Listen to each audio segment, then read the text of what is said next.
Saudara yang dikasihi oleh Tuhan, pada malam hari ini saya mengajak kita untuk belajar dari firman Tuhan, tetapi sebelumnya mari kita berdoa.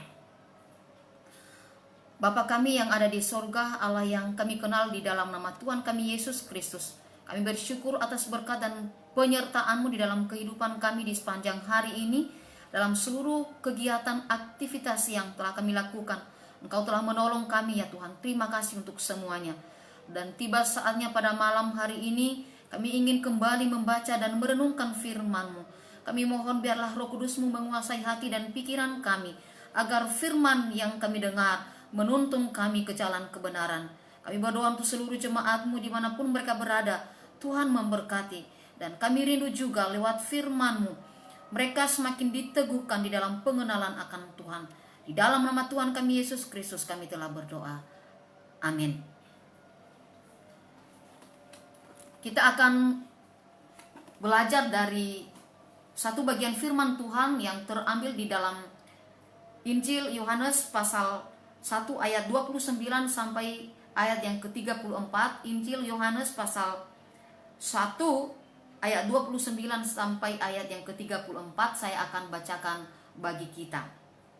Di bawah perikop, Yohanes menunjuk kepada Yesus. Pada keesokan harinya, Yohanes melihat Yesus datang kepadanya dan ia berkata, "Lihatlah anak domba Allah yang menghapus dosa dunia. Dialah yang kumaksudkan ketika kukatakan, kemudian daripadaku akan datang seorang yang telah mendahului aku, sebab dia telah ada sebelum aku. Dan aku sendiri pun mula-mula tidak mengenal dia, tetapi untuk itulah aku datang dan membaptis dengan air, supaya ia dinyatakan kepada Israel." Dan Yohanes memberi kesaksian, katanya, "Aku telah melihat Roh turun dari langit seperti merpati, dan ia tinggal di atasnya. Dan aku pun tidak mengenalnya, tetapi dia yang mengutus aku untuk membaptis dengan air telah berfirman kepadaku, jikalau engkau melihat Roh itu turun ke atas seseorang dan tinggal di atasnya, dialah itu yang akan membaptis dengan Roh Kudus. Dan aku telah melihatnya dan memberi kesaksian, ia inilah anak Allah." Demikian jauh pembacaan firman Tuhan. Yang dikatakan berbahagia adalah kita yang membaca, merenungkan dan melakukan firman Tuhan ini di dalam hidup kita sehari-hari. Saudara yang dikasihi oleh Tuhan, penampilan fisik tertentu sering diidentikan dengan sosok-sosok tertentu juga. Maksudnya ketika orang misalnya melihat seorang laki-laki yang tegap, lalu berambut pendek, cepat, banyak yang mengasosiasikan dengan aparat keamanan, polisi atau tentara. Suatu ketika seseorang yang pergi ke suatu tempat bersama seorang pendeta yang dempal ya secara fisik, dan kemudian model rambutnya itu cepat, merasa heran ketika mereka lewat, lalu semua orang-orang yang melihat mereka itu hormat dan tunduk. Lalu kemudian dia bertanya kepada pendeta, "Pak, apakah Bapak mengenal mereka?" Lalu Pak Pendeta ini ngomong, "Saya tidak kenal mereka." Mungkin mereka mengira bahwa saya ini adalah anggota. Lalu ketika kemudian mereka sampai di tempat yang mereka tuju, dan orang-orang di sana bertanya kepadanya, apakah dia anggota dari kesatuan mana? Dia dengan berkelakar menjawab, "Ya, saya adalah tentara Kristus." Kemudian Pak Pendeta ini menjelaskan bahwa dirinya bukanlah tentara, tetapi dia adalah seorang pendeta. Saudara, kita boleh saja memiliki penampilan tertentu, tetapi kita juga harus tetap jujur siapa diri kita yang sebenarnya. Tentunya adalah sebuah ketidakjujuran kalau misalnya kita membiarkan orang salah mengerti tentang siapa kita.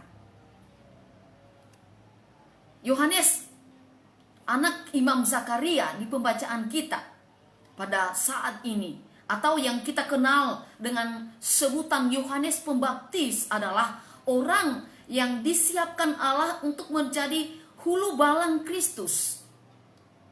Ia menjadi pembuka jalan bagi Mesias, namun penampilannya yang khas dan juga cara dia menyampaikan nubuatan itu berpotensi sebenarnya membuat orang mengira bahwa dia adalah Mesias yang akan datang.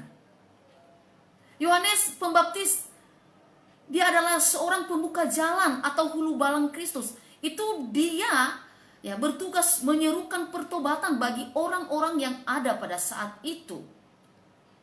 Ia adalah penggenapan nubuatan di dalam kitab Nabi Yesaya tentang suara yang berseru-seru di padang gurun, yang mengatakan bahwa harus disiapkan jalan bagi Tuhan. Setiap lembah harus ditimbun, setiap bukit harus diratakan, dan ia telah melaksanakan tugas itu dengan sangat baik. Nah, kalau kita perhatikan di dalam perikop sebelumnya dari bacaan kita saat ini, itu Yohanes sebenarnya telah menyampaikan kepada mereka dengan jujur, dengan berterus terang bahwa dia bukanlah Mesias. Tetapi Mesias telah hadir di tengah-tengah bangsa Israel. Sehingga ketika pada keesokan harinya setelah ia menyampaikan hal itu kepada bangsa Israel, kemudian Yesus datang dan ia juga membaptis Yesus. Namun pada saat itu Tuhan menunjukkan kepadanya tanda yang membedakan antara orang-orang lain yang dia baptis dengan Yesus. Apa sebenarnya sih yang membedakan antara orang-orang lain yang dibaptis dengan Yesus? Yaitu adanya tanda kehadiran Roh Kudus di dalam bentuk burung merpati yang hinggap dan tinggal pada Yesus. Bahkan ada suara yang terdengar dari langit yang mengatakan kepada Yohanes bahwa itu adalah Mesias, anak Allah. Kalau kita membaca kisah ini dari versi Injil yang lain, Yohanes pun menunjukkan kerendahan hatinya ketika ia melihat Yesus datang kepadanya, minta untuk dibaptis. Ia berkata bahwa ia yang seharusnya dibaptis oleh Yesus. Tetapi kemudian Yesus meyakinkan dia bahwa Tuhan menghendaki hal itu terjadi. Yohanes menegaskan kepada orang Yahudi bahwa Yesuslah bintang utama dari karya keselamatan Allah, bukan dirinya. Dia hanya figuran. Nah, di sini penegasan itu makin ditonjolkan oleh pernyataan bahwa Yesus adalah anak domba Allah yang menghapus dosa dunia. Itu kita bisa melihat jelas di ayat yang ke-29. Yohanes mengakui bahwa pengetahuan tentang diri Yesus, pengetahuannya tentang diri Yesus itu tidak terlalu banyak. Itu dikatakan di ayat 31 dan 33. Tetapi ada dua hal penting dari apa yang ia sampaikan tentang Yesus yang perlu juga kita perhatikan. Pertama, Sang Bapa telah mengutus Yohanes untuk membaptis dengan air. Sang Bapa juga telah berfirman kepadanya tentang Yesus. Itu kita bisa melihat di ayat yang ke-33. Lalu kemudian yang kedua, dan inilah sebenarnya poin terpenting dari nats ini, bahwa Yohanes telah melihat langsung bagaimana firman Sang Bapa kepadanya tentang Yesus itu telah digenapi.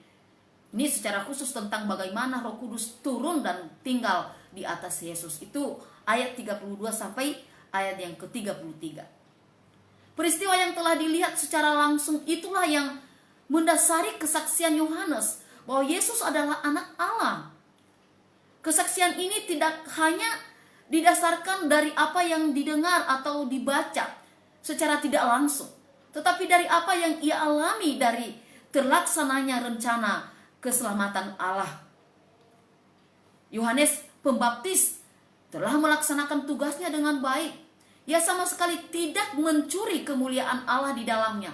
Bahkan kalau misalnya kita membaca kisah hidupnya selanjutnya, ia pernah mengatakan, ia harus semakin besar, tetapi aku harus semakin kecil. Artinya saudaraku, bukan untuk dirinya sendiri ia melakukan segala sesuatu. Ia mengedepankan kemuliaan diberikan kepada Yesus. Yohanes merasa ia boleh dilupakan, ia boleh ditinggalkan, tetapi Kristus yang ia beritakan harus terus namanya dibesarkan dan dimuliakan. Saudara yang dikasihi oleh Tuhan, masing-masing kita juga membawa akan misi Tuhan di dalam hidup kita. Seperti yang telah kita renungkan pada ibadah minggu yang lalu, bahwa kita diciptakan oleh Allah segambar dan serupa dengannya. Maka di dalam semua tugas dan tanggung jawab yang Tuhan berikan kepada saya dan saudara, biarlah kita selalu sadar bahwa itu kita lakukan sebagai tanggung jawab kita kepada pencipta kita untuk menjalankan mandatnya. Ketika di dalam menjalankan tugas dan panggilan kita itu, kita mulai tergoda untuk melakukannya bagi kemuliaan diri kita sendiri, marilah kita cepat-cepat sadar dan memohon ampun kepada Tuhan.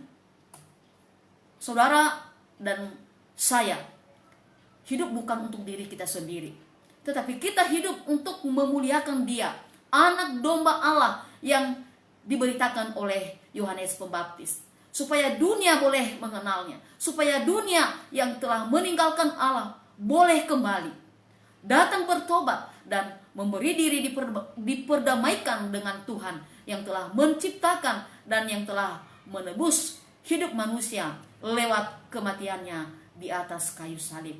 Tuhan memberkati firman-Nya. Mari kita berdoa.